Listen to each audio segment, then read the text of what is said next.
This is a reminder that trading is risky. You can lose money when you trade. In the video you are about to see, there may be images and results that are shown.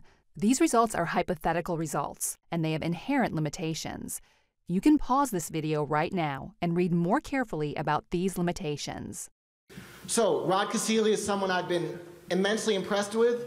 What they are doing, I believe, is the wave of the future in terms of sourcing manager, because it shouldn't matter, or at least to me, should matter much less, that you traded 10 years wherever. The one thing that should matter is what kind of return per unit of risk you can generate from my account. Not your background, not your sex, not your race, not your political affiliations. What kind of alpha, what kind of return per unit of risk can you generate? And Collector 2 is the playing ground to determine and make that assessment. Everyone, please welcome Rod Cassili. Wow. All right, that's going to be a lot to live up to. Yeah, so we'll touch on some of that. I thought what would be a fun thing to do, since we're here in Las Vegas, is to talk a little bit about what could potentially be a controversial topic. You can see it right there. It's the importance of go-forward public commitment to track records to avoid deception in the marketing of trading strategies and trading systems. So before I start, I want to just ask a quick question. I'm going to try to have this be a little bit interactive.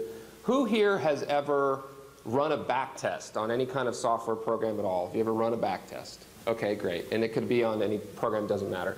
All right, and who here has ever bought anything that was purported or proposed to be a trading strategy or system? Entry, exits, you know, those types of things, right? Okay, whether it was an EA or on a particular platform, right? So everyone has somewhat familiarity with that. Before I get going, I just wanted to tell a really quick story, because I've been told in talks like this, stories are good, right? I started my career in finance about 25 years ago as a young guy. I did the whole Bud Fox routine, if you guys remember Wall Street. I just went into the office, literally, of the Merrill Lynch office in Century City and just hounded the manager of that office for about 2 years until he finally decided to hire me. And I did get hired, but my financial career started on a really, really rocky basis, quite literally. So I started my first day at Merrill Lynch in Beverly Hills office on Monday, January 17th, 1994 in Los Angeles. Does anybody know what happened on Monday, January 17th? The earthquake, right? I had to be at work at 5:30 in the morning, so at 4:15 I'm standing in the shower, and about 10 minutes later, an earthquake that I thought just rocked the entire, I thought it was right under my house. So that was maybe lesson number one, that maybe this isn't the right career for me, because I couldn't even go into the office for the first 3 weeks. Okay. Shortly thereafter, Merrill Lynch got sued by Bob Citron, who was the treasurer of Orange County, and that led to our name being sort of pulled through the mud. And then finally, when I finally got to my first Merrill Lynch event, about 6 weeks in, I invited my dad, because there was going to be a wholesaler who was going to be there, and the wholesaler was going to show, you know, about this mutual fund or whatever it was. I was very green. My dad's sitting in the back, who's a colorful Italian gentleman. He also happens to be more of a musician and a music teacher, not really in the financial markets. And after the end of the presentation, I went up to my dad and I said, "This is what I'm going to be doing. This is so cool." And he looked at me and he said, "It seems to me if any of these people knew the difference between good advice and bad advice, they wouldn't need any." Right? So that's what this talk is really going to be about, which is how do you kind of decipher what is good advice, good trading systems, bad trading systems. And I want to talk a little bit about a little kind of con that can actually be run. And maybe you've seen these kinds of things before. It's actually easier to do it with binary events like football. But imagine you just went down to the local newsstand, or online these days, and you got a racing forum. And then you went and you looked at any race, doesn't really matter what race that is, and you picked up the phone and you started making phone calls. And you said, "Hey, guess what? I have this system for handicapping horses. It's about 95, 99% accurate. I'm going to give you the Elmer's glue in the 5th race, and then I'm going to give you a bonus in the 6th race," right? And let's say there's 6 horses in those next 2 races. How many people would you have to call to make sure that you gave at least one person a 99% accurate rate? Anyone? Okay, it's not that many. It's about 36. You just have to call 36 people, and you're going to give them the right winner in one race and the bonus in the next race, okay? So that is actually very similar to the con game that can be run in trading systems. And I don't mean this in a malicious way. I don't necessarily mean that trading system vendors or anyone who's out there running backtests is trying to actually deceive themselves or deceive anyone in the public. But actually the way the programs work and the way in which they're marketed and constructed is actually very similar to this kind of con game. So let's take backtesting software off to the races. I saw about half the audience went up when you said you'd run a back test. So just really quickly what a back test is you can download historical data. It can go back many, many decades or years at this point. And then you can come up with a trading strategy. Let's say we came up with a trading strategy that said something like, when the 7-period moving average crosses over the 21-period moving average, then we're going to buy. And when it crosses down below it, we're going to sell, right? I think that's just one particular idea. We run that particular scenario and we see that 29,000 instances, we have a report of about 29,000 back tests that we can run. And guess what we're going to do? We're going to sort through that report and we're going to find the one. I know you can't see these things, but you start with the first analysis, you move to the one that makes the most amount of money, you start to optimize it a little bit further, and then you end up with something that looks like this nice, pretty chart. Has anyone ever seen anything like that nice, pretty chart, right? Okay, right. They all seem to look like that nice, pretty chart. Okay, so now it's time to run your con, right? So you've gone to a backtesting software, you've put in your 721 vector 96 algorithm, and you've determined the exact one that when you optimize it, and again, for anyone who's familiar with this, we're not going to talk about over-optimization or curve fitting or any of that funny stuff. We're just going to talk about how you're going to run your con. So here's how you're going to, and you might not even actually think this is a con. You might think I actually have done some very prudent analysis and I'm going to present to the investing public the strategy out of 29,000 out of my 720 crossover that's actually the most efficient. So I'm going to call it the Vector 96 algorithm. I'm going to tell you that it wins in up and down markets because that's the time period that I tested it in. I'm going to say that it has proven not 200% returns or something like that, but I'm going to pick the exact time period to make it sound scientific. I'm going to say 312% because that sounds really good. It's the same as when I'm making the phone calls. I can't say I'm 100% winners. I'll say I'll give you 92.5% winners. How many people see that a lot in options these days? Of course, specifically because you can actually, that 8% is the one that wipes you out, but technically you did have 92% winners. Okay, and now you can buy it, including that actual chart there, for only $995. Okay, but what if that actually looked a little bit more truthful? What if the marketer was actually being very truthful? And this I'm actually going to read if you can't see it. So it would say something like, we tried 29,241 permutations, and this one randomly selected one, the vector algorithm, would have been successful if you traded over the exact 10-month period, and how the heck would you have known that 10 months ago? I sure wish I had. But you get 41% returns to the negative side if I had traded all possible combinations, permutations at the same time. So you can take 10,000 and turn it into 36,000, or you can take 10,000 and turn it into 7,200 if it was random, or if you traded all of them, you'd actually lose 40% of your money. And what's interesting is that even if that was the way it was marketed to the public, of course no one would ever market anything that way, that's not even truthful in and of itself. Because what did we actually do when we were running this con? We decided that we were going to look at the 721 moving average crossover strategy. There are infinite amounts of strategies that we could have possibly run. There are millions of potential combinations that we come up with. We could throw enough horsepower. I've seen people that run TradeStation back tests that take 2.5 days to complete, even with current computing power. Okay? And that's all to find what? The diamond in the rough, or whatever. So in this case, is it fraud or is it self-delusion? Who's actually the mark, as they say in this particular case? All right. So there's going to be maybe a little bit of I wouldn't call it hypocrisy here, but as I point out what's wrong, I'm going to now sell you on what I think is a solution. So what I really believe, and what we believe at Collective 2, is that backtesting your trading strategies using historical data and then optimizing the mathematical parameters used by those systems are actually not the solution to the problem. They are the actual problem. Okay? And I know this might be controversial, but we'll talk more about it as we go through this. And then, of course, we do have a booth. I'd welcome the opportunity to debate anybody about the benefits of backtesting. Okay, so here's how you solve that problem. You commit to a go-forward testing, and you commit publicly to a particular trading strategy.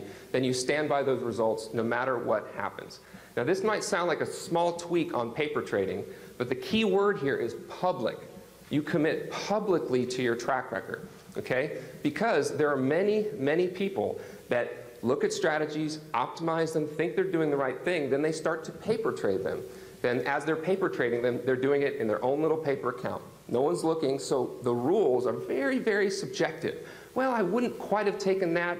It was right below this thing. I would have placed my stop there, so that's probably not a trade I actually would have taken. So let's just not include that, and by the way, if I'm going to market it on a seminar, I'm going to go talk about my trading results, we'll just kind of leave that one out, even though technically you're supposed to be paper trading this in a walk-forward manner.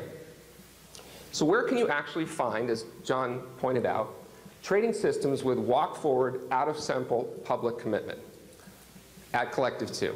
So Collective 2 is the only marketplace that connects independent traders, mostly independent retail traders, with mostly independent investors. Okay? We do that in a two-sided marketplace where we ask traders to commit to a public track record and submit their trades to the platform in real time. We do that across all 4 instrument classes: stocks, options, futures, and Forex. And yes, you can cancel your system or stop trading it, or you can even reset it, but it never goes away. The history of it is always there. So you can try again and try again and try again, but your history of what you were doing on that is always there. Also, you pay to actually publish to our platform. So it's not people just swinging wiffle ball bats in the dark and doing things. There's a cost associated with publishing your track record to the platform. Okay? And then on the investor side, we do everything possible to make it as transparent as possible to see what these traders are doing. Here's a little sense of how it looks. Okay? This is a strategy called our option. It's on the platform right now. It has about 6 years of fully audited track record. And when we say audited, we didn't really have to audit anything. Every single trade came through our platform from the live broker that this trader submitted it at the time they submitted it. The size, the quantity, when they traded it, how they traded it. Okay? The little thing in the upper left-hand corner, that little badge says Trade Zone Strategy. That indicates that this particular trader actually trades live capital with this strategy. Not everyone on Collective 2 has to trade live capital, but this particular trader does trade live capital. And as you can see there, 85% annualized return, a 41% drawdown. That's never going to go away. That's a scary thing. This particular trader was actually put, because he sells puts on S&P and the QQQs, was put 30,000 shares of the Qs at a not so great time in the market. And that led to that decline. So, but it's there. It'll always be there. But here's what his equity graph looks like. And I don't know if I can use the pointer. There. See that? That's it, right? So we're not in the advice business. We're in the transparency business. Okay? You or someone that you work with has to be aware of how to potentially invest in this and what's necessary to invest in it. However, these are the real numbers up here. Okay? And this is the actual return, net of commissions, net of fees, net of subscriber costs from this manager. So as John mentioned, a very impressive track record that he's provided and was shown. This particular trader started in July of 2013 with $100,000, which has now grown to over $2 million. And you can go onto Collective 2 right now and see every single trade that was ever placed in this particular strategy.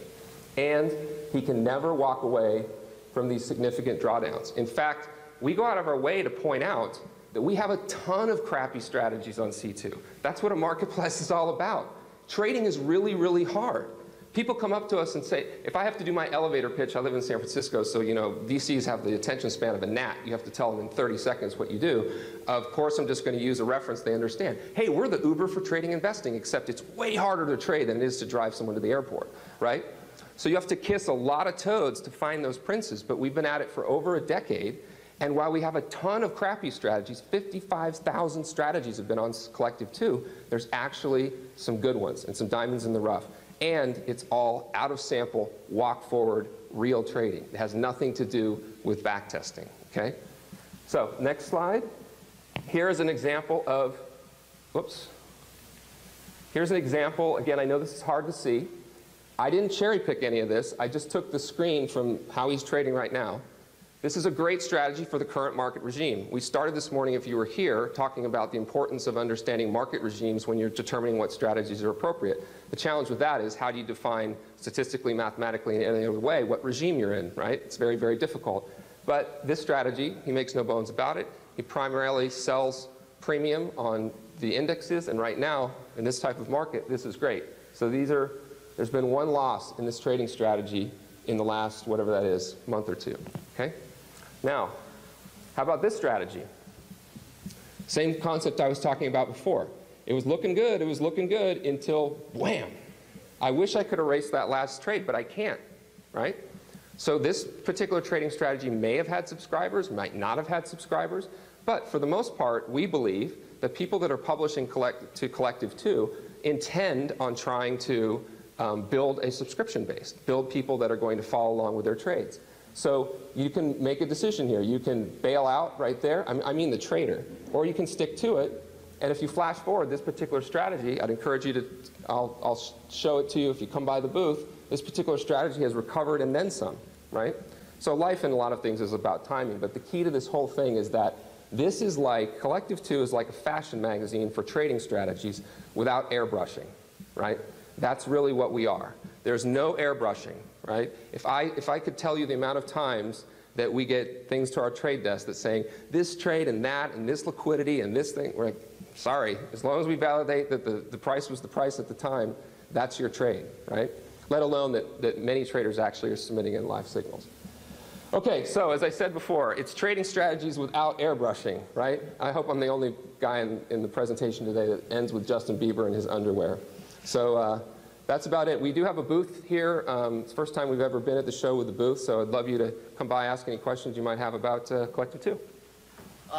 Thank you, Rod. A couple of questions real quick. The first is, you have 55,000 strategies on your website. That's awfully overwhelming. What tools do you provide that if I wanted to find the Protean strategy by John Netto or the option strategy, what tools can you look at to vet, and find something that might be appropriate to your risk profile? Yeah, it's a great question. So we have spent over a decade trying to make the platform as approachable as possible for both markets. So very easy for trade leaders to actually submit signals to the platform and understand the statistics and the type of alpha that they're generating or not, and then make it available for investors to actually research and go through these. So at a very high level, the answer is we have search, we have a leaderboard, we have a grid where you can actually download the statistics, we have an API that you can write against. So whether you're on the very technical side or whether you're just somebody that would prefer to look sort of like a best hits leaderboard thing, what's the top of the charts, those are the ways in which you can look at that. And anytime we're presenting what we would call our leaderboard, we've already gone through some algorithmic logic to determine what we want to present there on a risk-adjusted basis. One of the things that that's part of the Amazon Look Inside feature of the Global Macro Edge is Chapter 3. In Chapter 3, I walked through for the Protean strategy. I ran a search based on 7 categories, and to give you a sense of just how comprehensive Collective 2 is, they let you search based on Sharpe ratio, Sortino ratio, max drawdown, return without trading costs and with trading costs. Okay, so they allow you to vet, pare thousands of strategies down. You can look at, and then you can go back and look at those strategies in various marketplaces. Let me say this. I'm giving a presentation in 2 days on Saturday on how to use signal service technology to build your trading business. Rod will be there. We will be able to answer even more questions, but I think this is an essential tool, guys, that to run a hedge fund today, you're looking at $50,000, $100,000, $200,000 a year if you want to build a track record where somebody can follow you. Collective 2, if you have ambitions of running your own signal service, of running your own trading business, Collective 2 is an absolute incredible value and a low risk barrier to entry to making that transition. The last question I'm going to ask you, then I'll take it from the audience. What prohibits a manager on C2 from abandoning? You talked about that, but I want to hear more. I start a strategy, it doesn't work, oh, well, I'll throw it away. And basically, I'll run that con game. I'll run 20 of them if I can, or 5 of them. Walk me through why that can't happen on Collective 2. I don't know if I would go so far as can't happen. We don't use the words can't, never, whatever. Great. But what we do, as I mentioned before, there's a cost associated with publishing to the platform. So we have what are called trade leader plans. By the way, this makes it very different than mirror copying things that you might have seen in Europe in the Forex markets where everything is free and you can do things with $250. We don't work like that. So there's an economic cost associated with that. If you kept canceling and redoing it, you would be paying between $30, $50 to $100 every single time. So to do that for the economic reward that's potentially on the platform is probably not the best use of your time. In terms of why people do walk away, they walk away for a variety of reasons, but the fresh blood that's coming in is constantly refreshed, and we now have, I think over 200 strategies with more than 3 years of track record. Very nice. Yeah. My last question.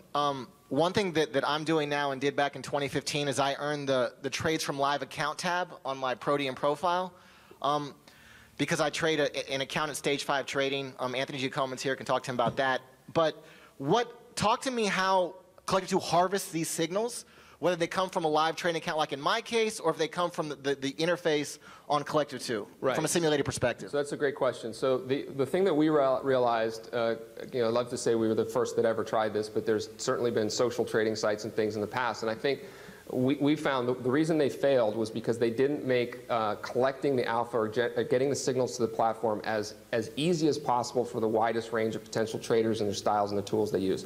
So without going through them in a detail, just about short of a smoke signal or yelling from the top of your rooftop, we can get your signal, whether you use any of the major platforms, NinjaTrader, TradeStation, a lot of the large brokerage platforms, you trade at Interactive Brokers or something like that, we can pick it up that way. You can go to our website, you can put it in on the website, you can send it an email, you can write it to the API. The key though is it's not, hey, this is what I would have done, or this is what might have happened, or here was my limit and it didn't get hit. We only see fills. That's what we see. You can enter the order any way you want, but we see fills. And there are, I've never seen its equal. I'm very proud of what we've done in terms of the way, as a trade leader, as someone who wants to publish to the platform, the various methods that you can do so. Let's give Rod a big hand, everyone.